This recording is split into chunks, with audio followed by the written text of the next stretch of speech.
Welcome back everyone in this second part of the problem solving on arithmetic mean.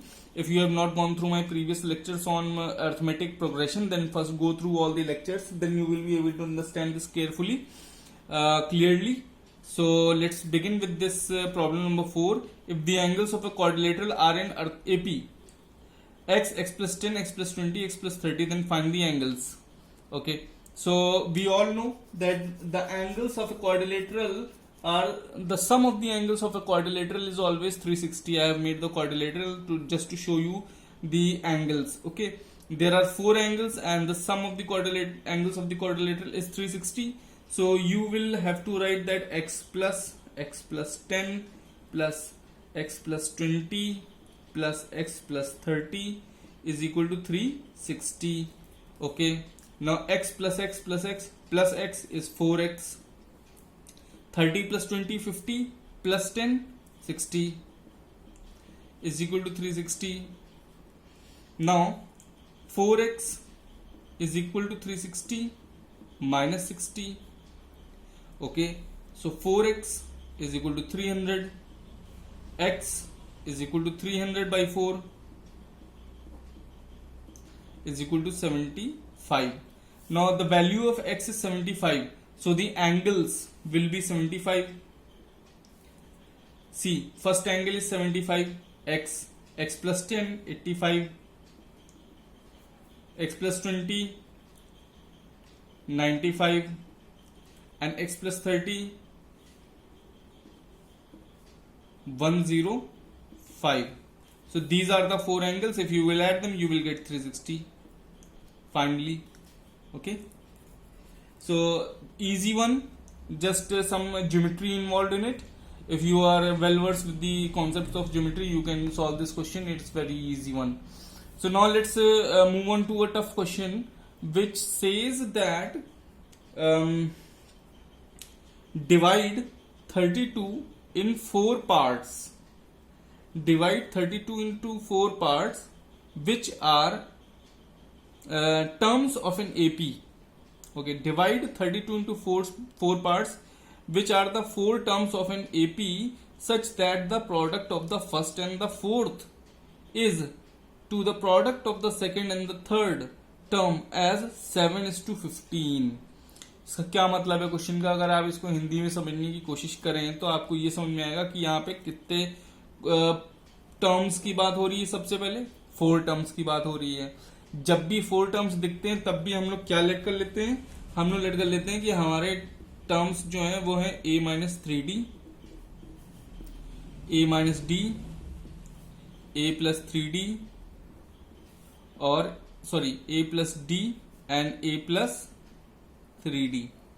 ये 4 terms हो गए हमारे.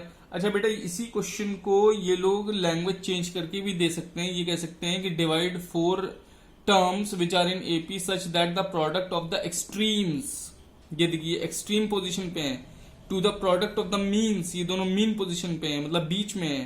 तो एक्सट्रीम्स के प्रोडक्ट का रेशियो मीन्स के प्रोडक्ट के रेशियो के साथ है 7:15.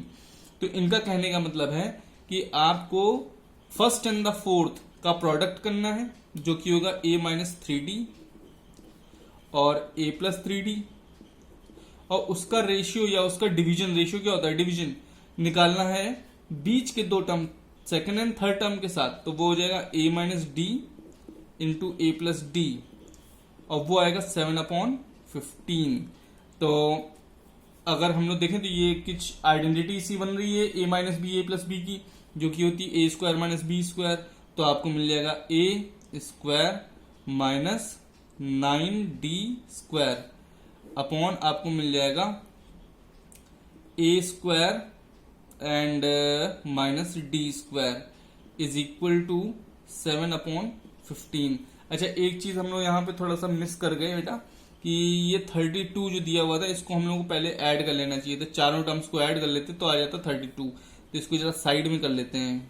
ठीक है, अगर हम इन 4 टर्म्स को ऐड करेंगे a माइनस 3d और a minus D, a plus D, a plus 3d, इन सबको ऐड करेंगे तो ये सब कट जाएंगे तो बचेगा 4a.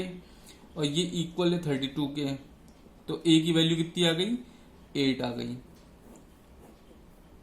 इस a की वैल्यू को 8 जो आपने निकाला है वापस यहाँ पे पुट कर दीजिए, तो ये हो जाएगा a square 8 square minus 9d square upon 8 square minus d square is equal to 7 upon 15, जो कि आपका आ जाएगा, इधर थोड़ा सा यहाँ पे देख लेते हैं, ये आपका आ जाएगा 15 times 64 minus 9d square is equal to 7 times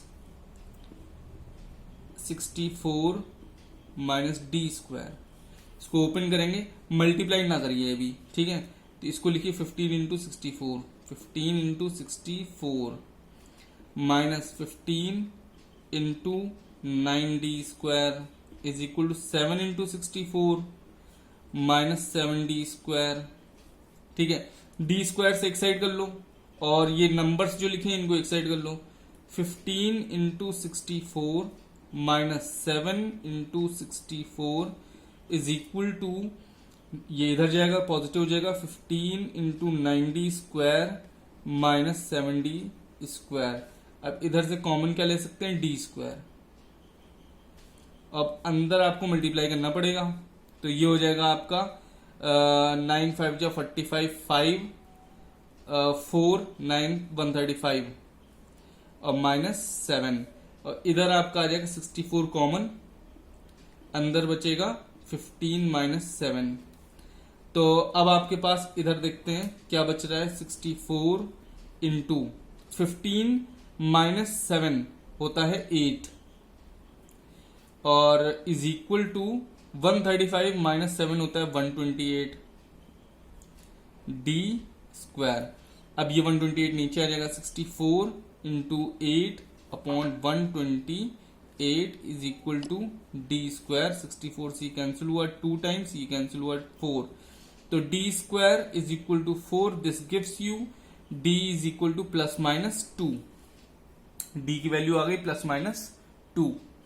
तो अब इस वैल्यू को आप जब यहां पे रखेंगे सीरीज में, तो आपको मिल जाएगा 8 माइनस, अच्छा पहले लेते हैं पॉजिटिव वैल्यू, फिर ले लेंगे नेगेटिव वैल्यू। ठीक है, तो जब पॉजिटिव वैल्यू लेंगे डी की प्लस 2, तो ये हो जाएगा 8 minus 3 into 2 that is 8 minus 6। तो 8 माइनस 6 पहली वैल्यू आ गई 2, फिर आ जाएगा 8 माइनस 2, 8 माइनस 2 हो जाएगा आपका 6।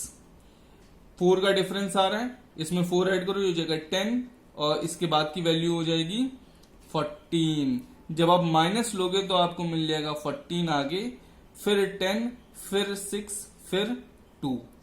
तो ये दोनों आपको लिखना जरूरी है। यहां पे आपको साइड में लिखना पड़ेगा कि taking d as positive 2, taking d as negative 2, these 2 serieses are possible results of the above question.